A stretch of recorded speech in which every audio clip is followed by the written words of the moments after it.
allons-y. Vous êtes acteur, chanteur, écrivain, connu au niveau international. Vous passez dans les plus grandes salles, pourtant vous faites le choix de venir dans des villes comme Saint-Jean-d'Angély. Qu'est-ce qui vous motive dans ce choix? Pourquoi? Je passe pas dans les plus grandes salles, je passe dans toutes les salles qui m'accueillent. C'est différent. C'est différent. Et puis je me vois pas au Zénith avec ce que je fais. Ni à l'Olympia.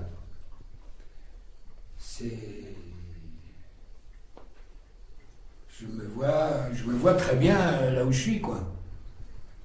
Hein? Et puis, pourquoi ne pas venir à Saint-Jean-d'Angély? Pourquoi? Ça serait la question à l'envers, c'est pourquoi est-ce que vous ne venez pas? À ce moment-là, je vous répondrai parce que je suis con. Parce que vous n'avez pas assez d'argent pour payer. Ce qui soit un peu du rail, quoi. Voilà, parce que faut faire ce genre de choses, il faut le faire pour gagner sa vie, bien sûr, mais il faut le faire aussi par politique. Quand j'entends par politique, ça veut dire attitude. Les petites villes ont le droit des grandes. Il n'y a pas de... Vous savez, Paris, c'est pas forcément la capitale du beau et de l'absolu. Voilà. Est-ce qu'il y a une facette de votre métier qui vous plaît le plus? Oui, l'écriture et la scène, ouais. Comment le métier d'acteur, de poète, de comédien se complète-t-il? On est fait de plein de choses. On n'est pas fait d'une chose. C'est pour ça que si vous avez la possibilité à travers vos études, à travers comme ça la vie, de saisir, de vous donner le choix, parce qu'on ne vous le donnera pas. C'est à vous de le prendre. Voilà. De toute façon, c'est à vous de prendre parce qu'on ne vous donnera rien. Ça, il faut partir de là. Il y a que vos maîtres. Il y a que vos maîtres qui vous donneront ce qu'ils savent avec le plus de cœur possible et vous avec le plus d'écoute possible aussi. Parce que c'est pas dans un seul sens. Mais il faut savoir que c'est pas mal d'apprendre. Ça rend moins con.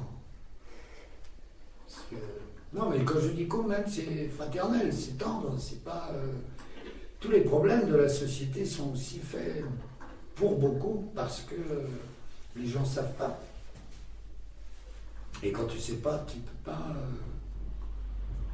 être en accord avec la vie. Donc il faut quand même savoir 2-3 trucs. Après, c'est vécu, après, c'est ta propre vie, après, c'est ce que tu fais de ce que tu sais. Mais il faut aller vers le savoir. Sans devenir une grosse tronche, ainsi de suite, le problème n'est pas là. On peut devenir aussi une grosse tronche et être extrêmement sympathique. Hein. C'est pas... Mais pour beaucoup, tous les problèmes viennent de... Il y a des filles et des garçons qui rentrent en 6e, qui savent à peine lire et à peine écrire. Et c'est un vrai problème. Pour eux, ce sera toujours pour vous, hein, les problèmes. Sauf quelques adultes attachés à votre avenir et au fait qu'ils aient envie que vous trouviez les moteurs différents pour vous mettre en marche. Quoi. Que ressentez-vous, qu'aimez-vous quand vous êtes sur scène? À vous, le public. Ça, c'est... La scène, c'est la magie, la scène. Hein. Le cinéma, on fait les choses. Quand le son, ça va pas, on fait la prise. Quand la lumière, ça va pas, on fait la prise, on fait la scène, et ainsi de suite. Sur scène, on fait pas. C'est direct. Vivez-vous au rythme de votre écriture ou écrivez-vous au rythme de votre vie? Pas mal vu, ça.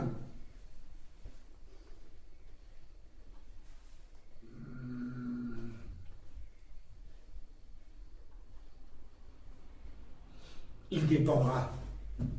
Je peux très bien vivre au rythme de mon écriture ou bien écrire au rythme de ma vie. Ça dépendra. Ça dépendra de ce que j'écris, de mon choix. Voilà. Ça, c'est très subjectif. Il n'y a pas de loi par rapport à ça.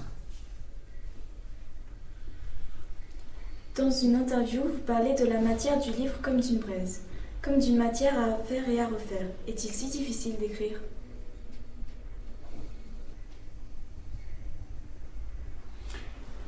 Si vous vous prenez pour un génie, oui. Mais si vous écrivez comme un artisan, comme quelqu'un qui veut juste faire passer l'émotion, il y aura des moments difficiles, oui, bien sûr, où l'inspiration, où ces choses-là ne viennent pas comme on le voudrait, avec autant de spontanéité. Donc il faut aller chercher, il faut se mettre en face, culbuter un petit peu. Mais je ne vous ferai pas le numéro. Vous savez, des acteurs fatigués parce qu'ils ont tourné toute la journée. Il y a des trucs bien plus fatigants que ça dans la vie. Bien plus fatigant d'écrire, bien plus fatigant de faire l'acteur. Quelles sont les épreuves de votre vie qui vous ont aidé à écrire vos textes ? Les autres. Les épreuves, elles sont comme pour tout le monde. On est tous confrontés à un moment ou à un autre de notre vie à des épreuves. Elles peuvent être douloureuses, elles peuvent être joyeuses, elles peuvent être enthousiastes, elles peuvent être plus sombres. Mais en ça, comme tous les humains. Pas faire une différence entre les humains et ce qu'on appelle les artistes. Ce serait une erreur fondamentale. Tout le monde est artiste, tout le monde a quelque chose. Tout le monde, artiste, c'est posséder de l'émotion. Alors, c'est tout. Alors, il y en a qui savent l'exprimer, puis il y en a d'autres qui ne savent pas, mais qui l'ont quand même. Donc, c'est les aider dans leur écoute à sentir leur propre émotion, c'est les amener à ça.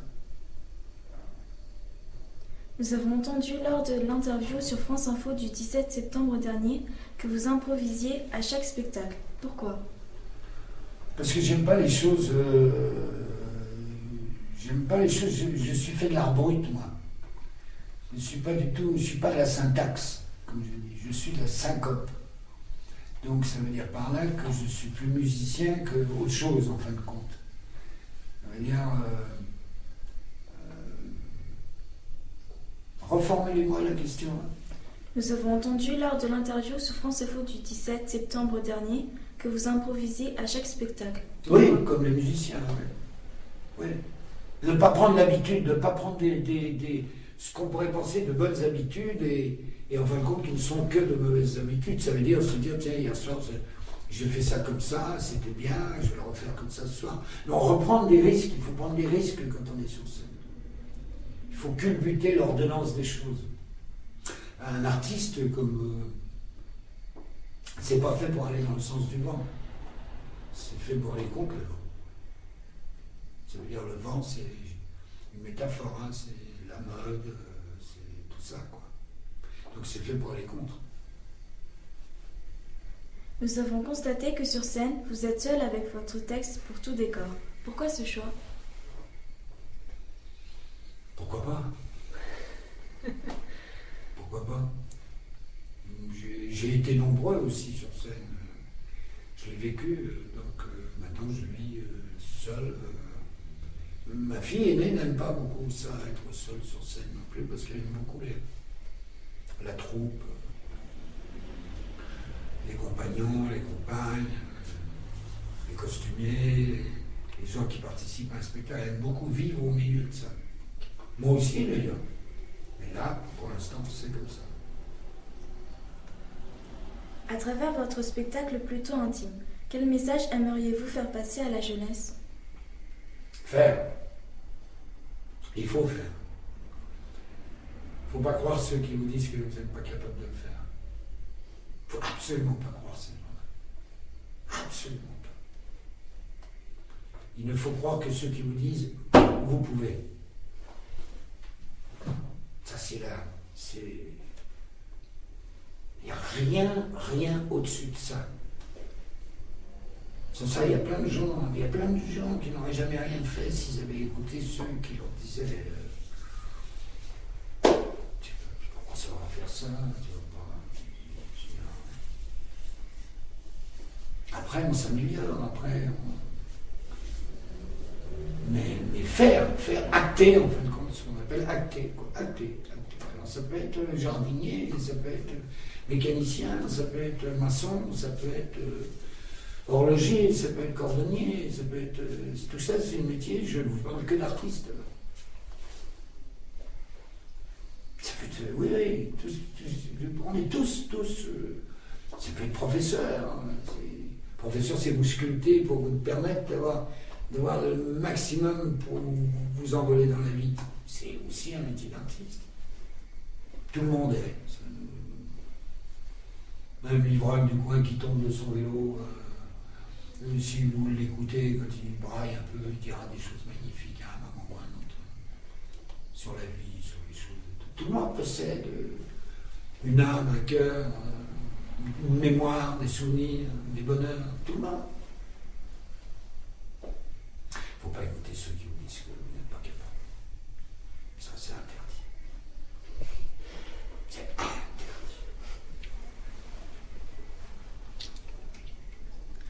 Non, merci pour l'interview. C'est tout. Oh, bah dites donc, et vous n'avez pas une question? Non. Qu'est-ce que je viens de dire? Vous devez avoir une question. Et vous?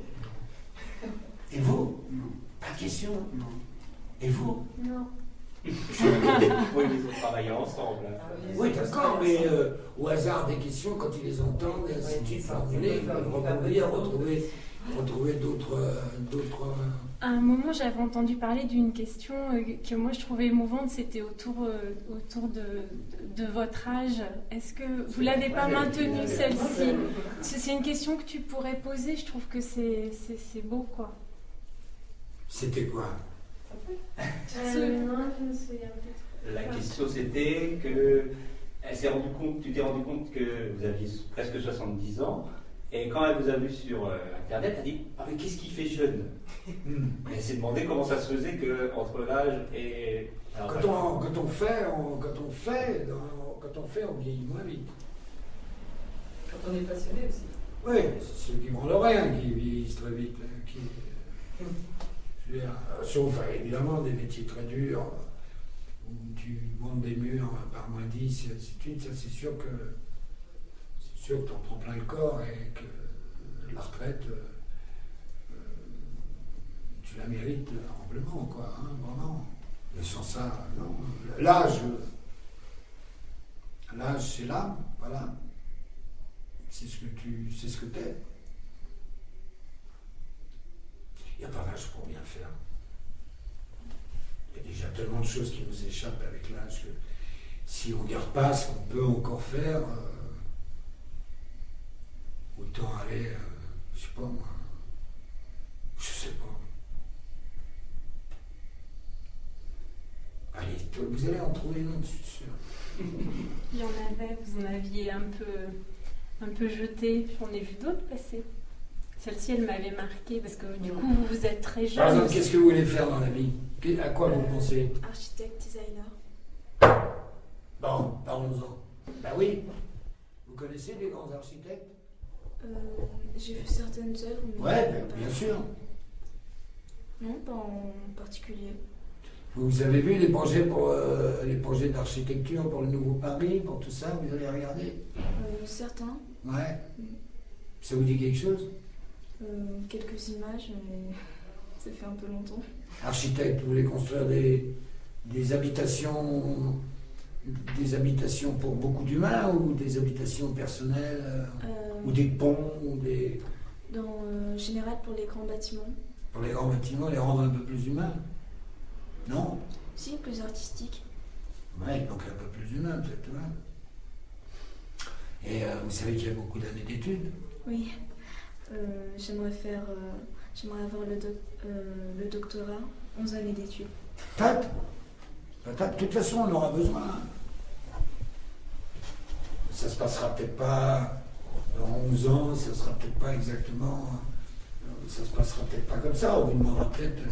On sera peut-être dans 11 ans, on commencera peut-être à construire des grandes bulles dans lesquelles les humains habiteront pour les protéger des intempéries. Je sais pas, peut-être tout ça aura changé. Ça sera peut-être plus la brique, ça sera peut-être un matériau. Une nouvelle conception, mais c'est bien, c'est inventé. Et vous? Bah, j'ai pas d'idée précise, mais surtout dans le social, être au contact des gens. Bah voilà des trucs. Vous trouvez que la société n'est pas assez sympa et que. Bah oui, c'est sûr qu'il y a des choses, faudrait bien les arranger. Tout seul, on n'arrivera pas à manger. Il faut bouger, c'est sûr. Ouais. Mais ça, c'est des beaux projets, ça. Il faut aller vers. Il faut commencer maintenant. Il faut commencer maintenant à inventer. Aussi bien en architecture que dans se rapprocher des autres. C'est maintenant qu'il faut commencer. Et vous? Pour l'instant, je pensais vers vétérinaire. Il n'y a rien à dire. Vous vous rendez compte, architecte, social, vétérinaire. Formidable vétérinaire, c'est un beau boulot. Les animaux, c'est hyper important dans notre vie, dans notre société. En France même, il n'y a pas besoin d'aller très loin, mais en France, on peut partir de l'animal de compagnie pour les gens seuls. Il y a maintenant très peu d'animaux qui travaillent comme dans le temps. Mais vétérinaire, vous savez, vétérinaire par exemple en Afrique ou vétérinaire en Asie, vous êtes assis à la droite du bon Dieu, hein, parce que un buffle pour un Malien, c'est son compagnon, c'est celui avec qui il bosse, c'est celui qui nourrit sa famille, c'est celui qui...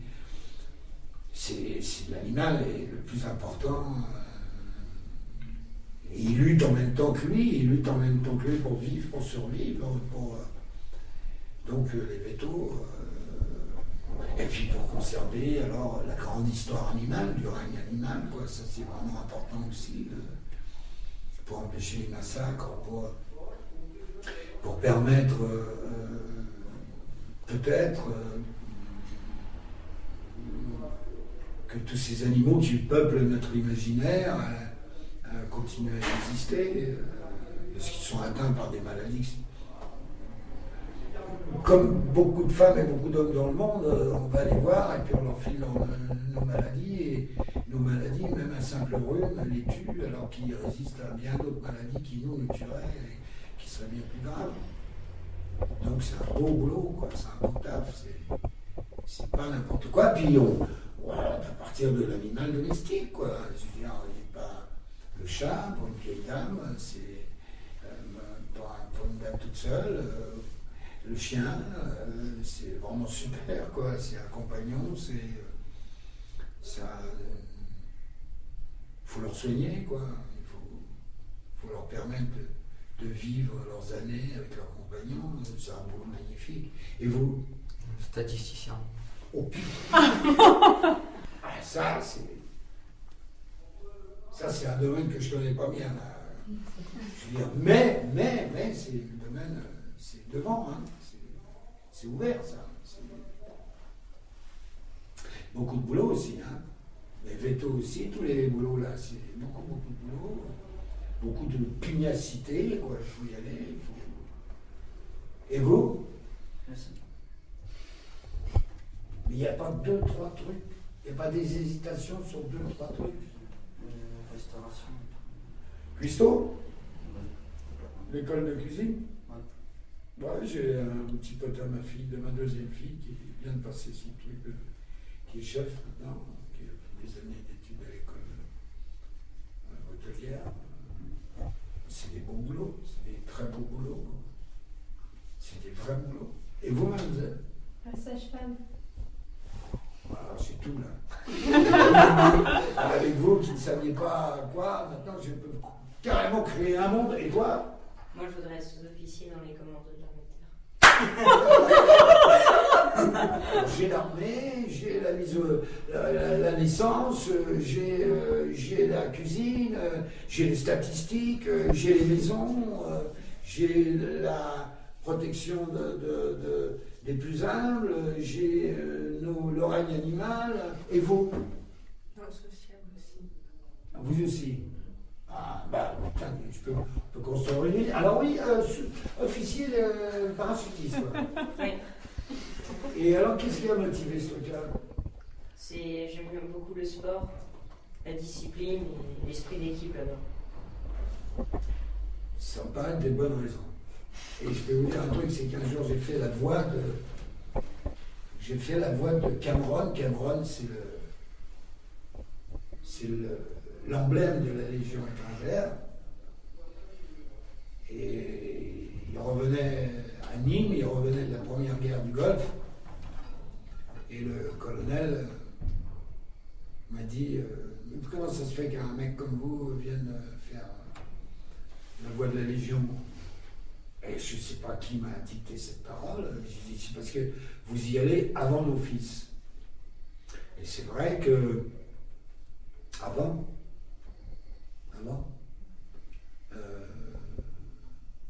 tu avais 20 ans, t'allais au Casse-Pipe, quoi. C'était la République. T'arrêtais ton boulot, t'avais 20 ans, t'allais au Casse-Pipe, quoi. Maintenant, c'est des armées professionnelles, dont le régiment d'infanterie, dans les parrains, dans la Légion. Et ce colonel me disait ah bon, bah oui, j'ai dit, vous y allez avant nos garçons. C'est vrai que c'est une vie. Alors il y a ce côté formidable, ça veut dire avec le corps, ça veut dire la discipline du corps, la puissance comme ça que les instructeurs mettent à développer votre corps, et le mental aussi, le mental. Après, il y a des jeunes mecs qui ont la même passion que vous.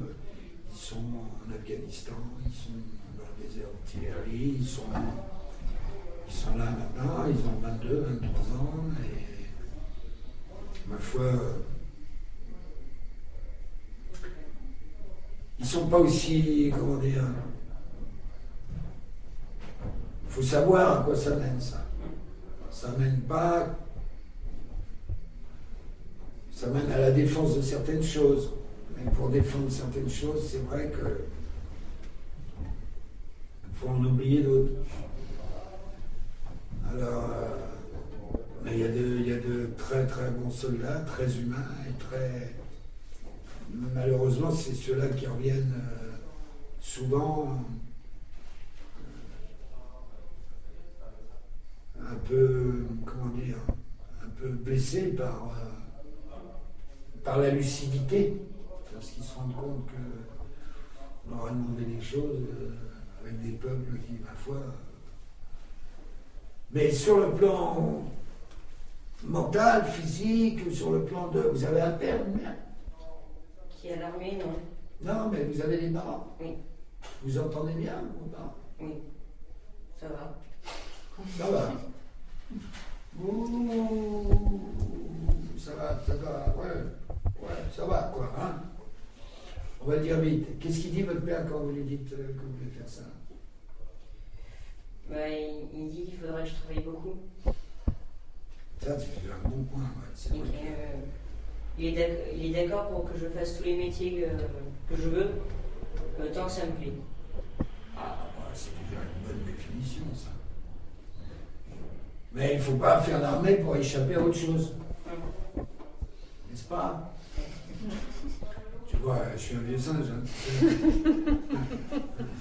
suis un vieux singe. Hein. Mais la fois, tu peux trouver, c'est vrai, un compagnonnage avec des mecs épatants, hein, des jeunes mecs de ton âge épatants. Voilà, maintenant, comment. Putain, j'ai tout ce qu'il faut pour créer une ville, là. Vous qui n'aviez rien à dire tout à l'heure, sage-femme, formidable aussi. Cuistot, puis quoi d'autre? Enfin, je vous serveur. Ça dépend. Ouais. Pourquoi serveur? J'aime bien être au contact des gens. Voilà, ben, c'est ce que je voulais entendre. Pourquoi? Ben, c'est des bons boulots, hein, puis on en apprend. Hein. On apprend beaucoup de choses sur la nature humaine. Hein. De toute façon, tout ce que vous voulez faire, tous, c'est des boulots qui en apprennent beaucoup sur la nature humaine. Et c'est bien d'apprendre sur la nature humaine, de ne pas penser qu'on est unique, penser qu'on est plusieurs, innombrables. Ben voilà. Voilà, mais il faut bosser, quoi. Il faut bosser, peut-être quitter la ville aussi, parce que faire les études de cuistot, sage-femme, il faut aller peut-être à La Rochelle, non? Et statistique informaticien, quoi. Ouais. Ben, vous êtes dans une région magnifique ici. Hein. C'est le triangle de La Rochelle jusqu'à toutes ces vignes entre Cognac, Angoulême, tout ça, c'est un bon pays. Vous êtes habitué à un beau ciel. Un peu vanté de temps en temps, évidemment. Ce qui donne le cognac, ce qui donne tout ça. Eh bien, cher ami, vous avez tenu la perche comme le drapeau, quoi. C'est pour ça qu'il l'a choisi. Il m'a dit qu'il était porte-drapeau chez les scouts. Ah, t'es chez les scouts? Ça marche? Très bien. Non, putain. Écoutez, je suis ravi de vous avoir vu. Voilà. Merci. Merci.